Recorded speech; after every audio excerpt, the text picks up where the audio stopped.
Thank you, Chairperson, for kind words of introduction. Thank you, Dr. V. Mohan, Diabetes Academy, Anjana, Ranjit, and Dr. Mohan, sir, for giving me this opportunity and complete scientific and organizing team. So it's very important topic, continuous glucose monitoring in type 1 diabetes. And after a talk of Dr. Amit, who had talked intermittent uses of continuous glucose monitoring, I'm sure many of you must have used in your clinical practice. If I ask you how many of you had used continuous glucose monitoring in your practice?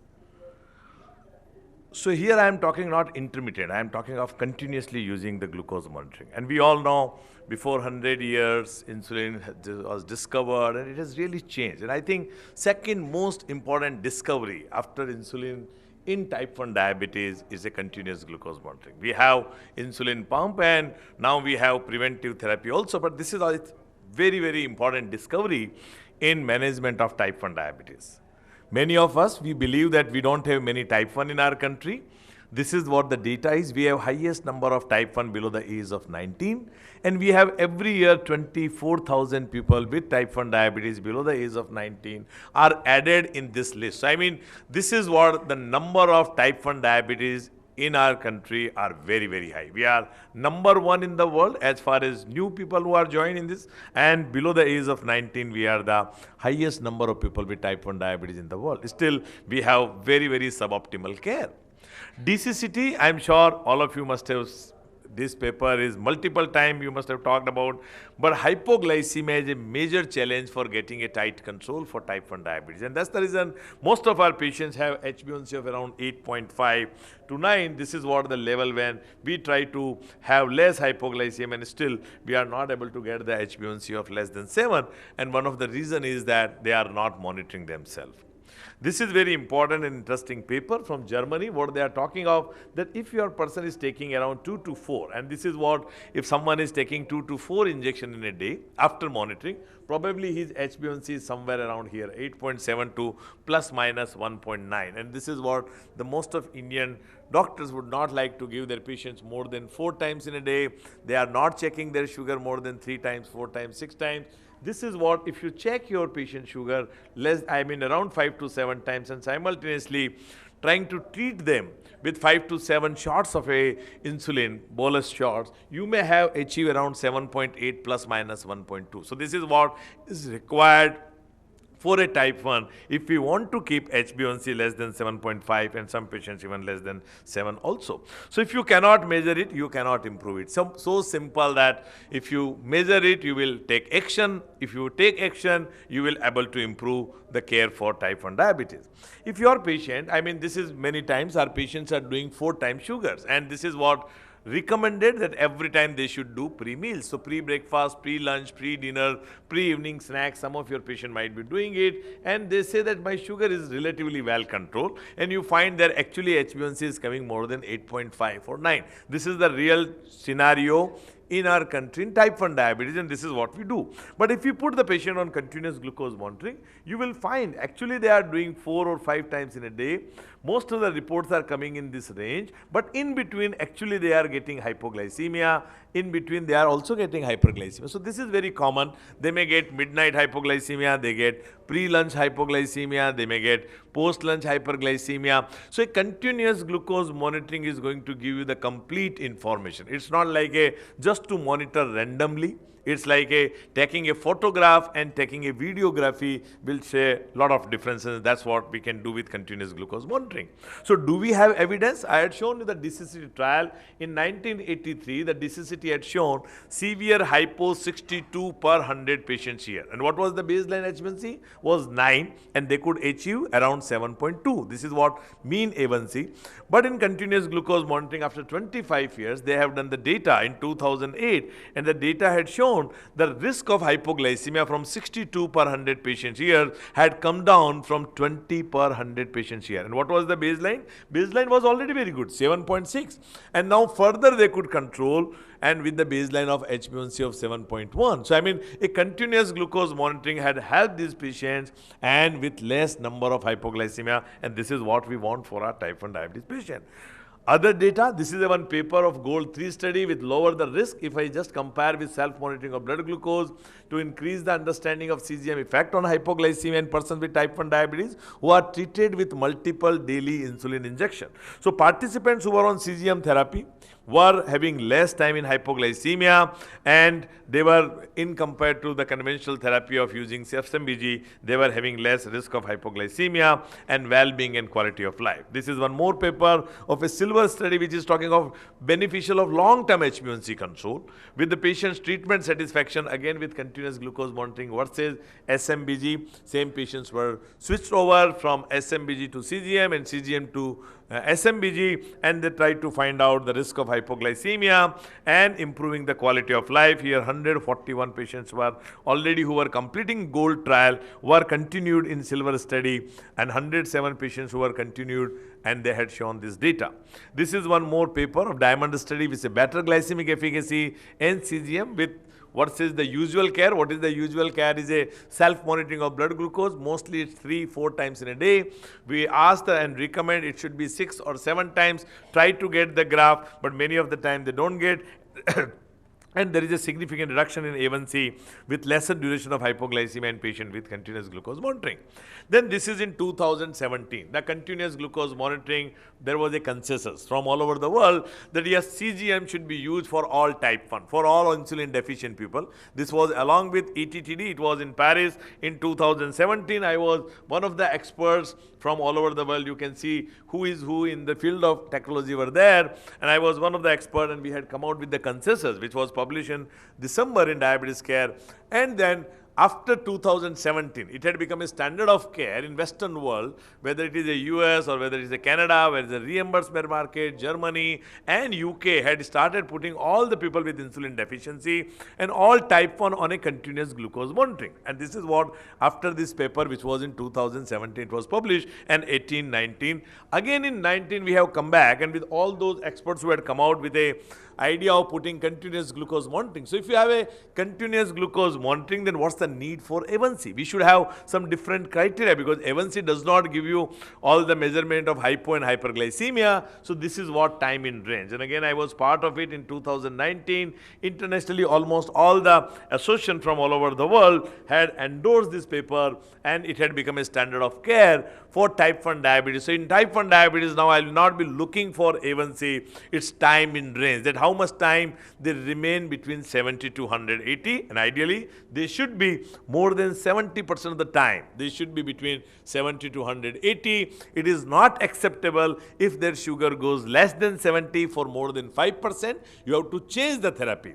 Not more than 1% of the time in full 24 hours. If it goes less than 54, we have to change the therapy. We don't want them to go in hypoglycemia, but at the same time, no hyperglycemia too. And this is what a time in range, a concept which is in last 6 years had become so popular that a time in range had become a standard of care for a type 1 diabetes who are on continuous glucose monitoring. We don't talk about the A1C more.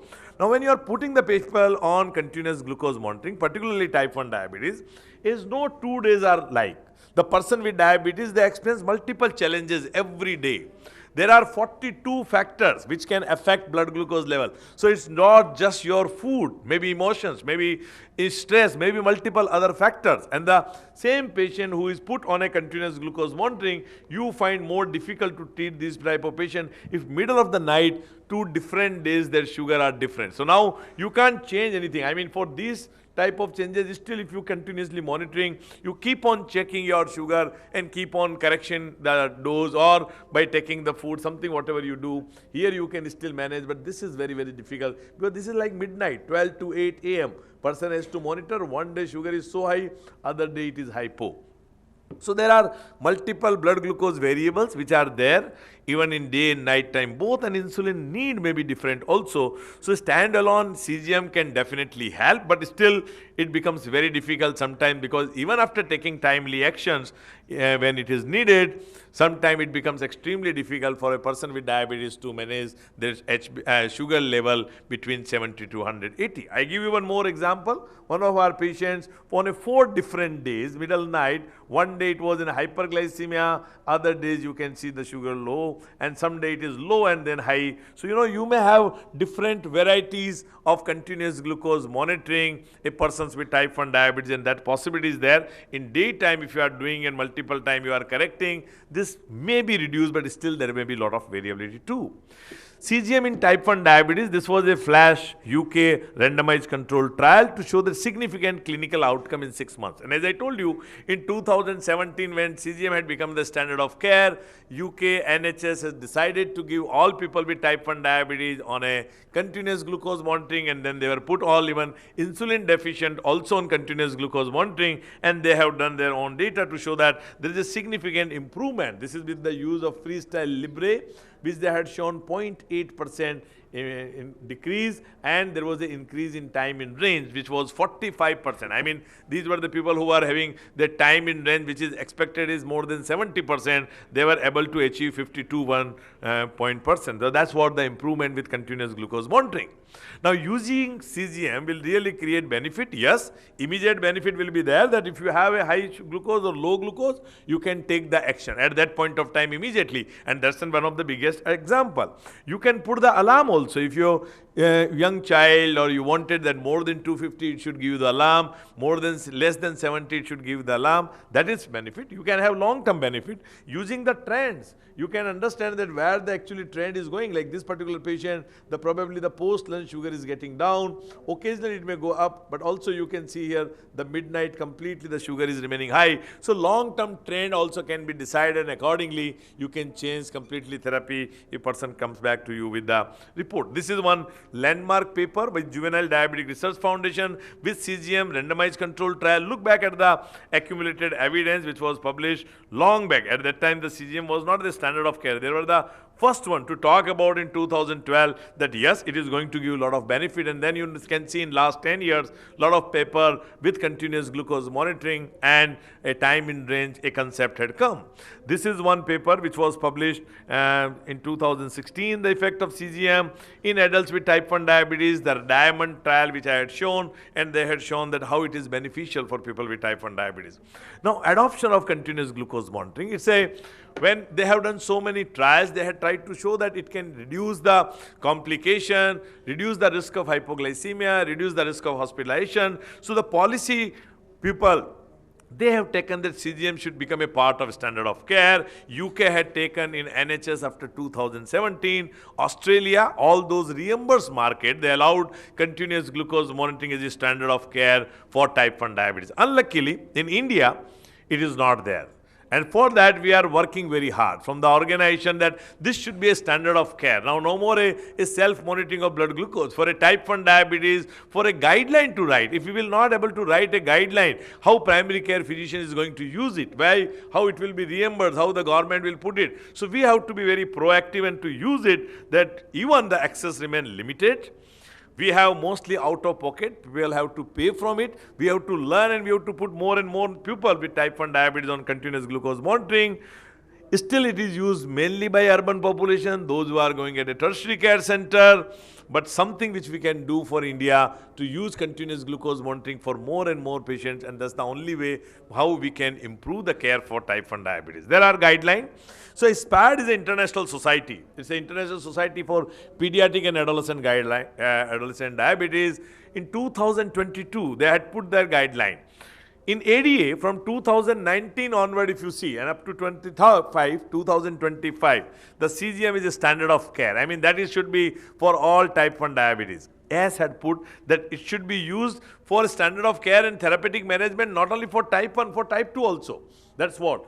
We don't have from RSSDI. We have the guideline whenever it is needed, use continuous glucose monitoring, but not as a guideline, not as a part. IDF this year, considering that all over the world people may be poor, may not able to afford it, should we put in the guideline or not? But they had that, yes, it is recommended to use continuous glucose monitoring for type 1 diabetes. But I think strongly from India, we should say that, yes, it is strongly required for people with type 1 diabetes.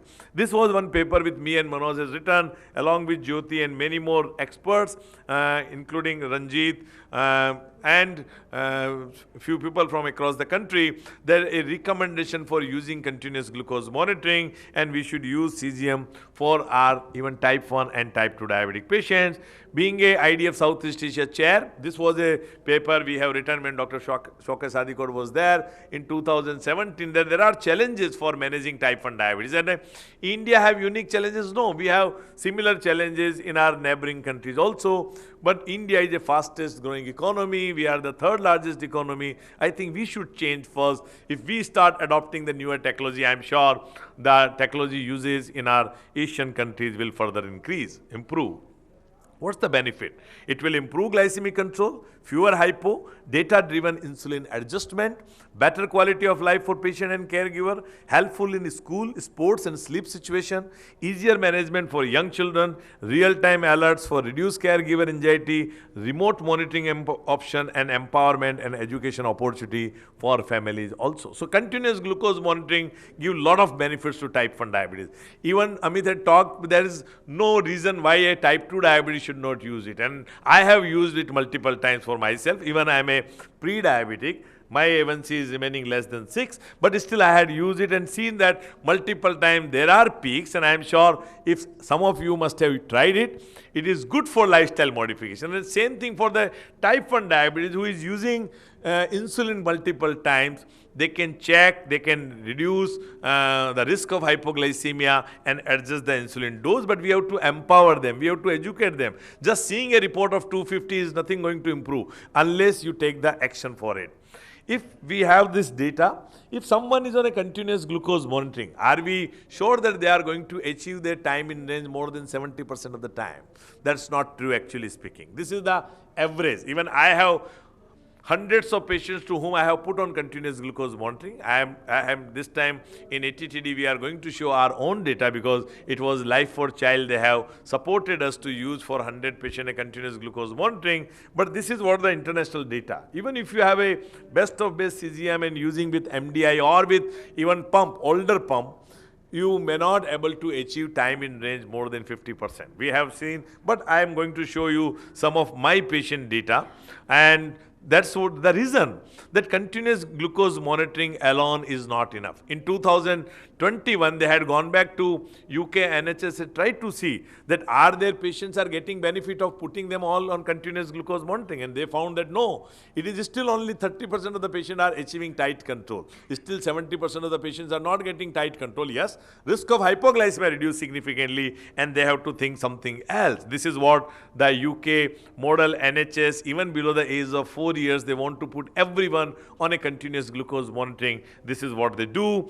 And if you are not able to achieve that time in range, the insulin pump therapy is a standard of care, but it is out of scope for this particular talk, so I will not be talking more about it. This is my person with diabetes, 15-year-old. She was on self-monitoring of blood glucose multiple times. We are not just restricting her for 3 times or 4 times, 6, 7 times in a day. Try to find out the graphs and all these things. And then we had put her on a continuous glucose monitoring. This is 2-week data of 28 days. And you will be surprised, her HbA1c we were able to control 70% of the time. So it's not just the SMBG. SMBG was not able to control because the time in range in SMBG was only 52%, 46 to 52%. In self-monitoring, even though she was doing 5 to 7 times in a day. And when we have done the first day on SMBG, what we could find is 56 to 72%. But when we empower and educated her on a continuous glucose monitoring, what we could see is the same girl could get her time in range 70%, and that is what is acceptable. That is what a time in range should be there in a type 1 diabetes. Here you can see that she is not getting hypoglycemia much, very low 0, and a 2% hypoglycemia between these range. So I mean absolutely acceptable With this is 28 days. Then again, she is now continuously using it. Again, after 2 months, again I have taken one more pic of her with 28 days, and here you can see her time in range is improved 73. Here this time slightly there is increase in hypoglycemia. Again, we have done with the 28 days report, it has improved almost 77%. So with a consistent usage for 6 months, every time educating her more and more, we could achieve her time in range more than 70%, and that too consistently, and her A1C was absolutely fine. One more adult patient, this is the same data of this patient. One more adult type 1 diabetic, 21-year-old, highly educated. We try to educate her, and he is using continuously, and you will be surprised, 87% time in range without any insulin pump, but taking multiple time correction. That's what we had given him also 0.5 unit a Humalog pen, which is available, pediatric pen to have correction dose, and plus regularly taking 4 times, and this is what the time in range which he is maintaining with the 90 days data to show you 90% time in range, which is almost like using a insulin pump therapy. To conclude my talk, CGM is like a bodyguard for kids, especially for younger children. Children with type 1 diabetes often miss out on spontaneous play, sleepovers or school trips due to glucose fear. Peace of mind, better school performance, and safer play. So your school children, type 1 diabetes, if they are on continuous glucose monitoring, parents and teachers both will be comfortable. Parents can see glucose level remotely. Teachers can be alerted, and without poking the child for few hours, CGM avoids crashes, anticipating problem before they happen. Challenges are there. Biggest challenge is the cost. Public health setting is still not able to use it. The future is it should be integrated with insulin pump, wider use in school and rural health program. It is already there, integrated insulin pumps are available. So we have AID system. AI driven predicts and analytics should be there, and more equitable access globally. So we should get more equitable, not just equally. To learn more about diabetes technology, we have a dedicated meeting which was started, founded by me, Jyoti Dev, Amit is here, and Rakesh, Manoj, and this meeting which we are going to do in Mumbai. Every year we are doing. Last year it was in Jaipur. It is on 8th to 10th May 2026. And many doctors who are really interested in technology, they come, they do on their own and registration. And this year Dr. Purvi Chawla is the organizing secretary for this meeting. To know more internationally also, we are very well connected. This year we have ATTD Asia, and ATTD Asia meeting is in Singapore. But I will request all those who are really interested in type 1. We have come out with a dedicated meeting for type 1 diabetes, a type 1 diabetes conclave. So it was founded by me and Archana before 3 years, and this year this meeting is in Kanpur. It is in the month of December.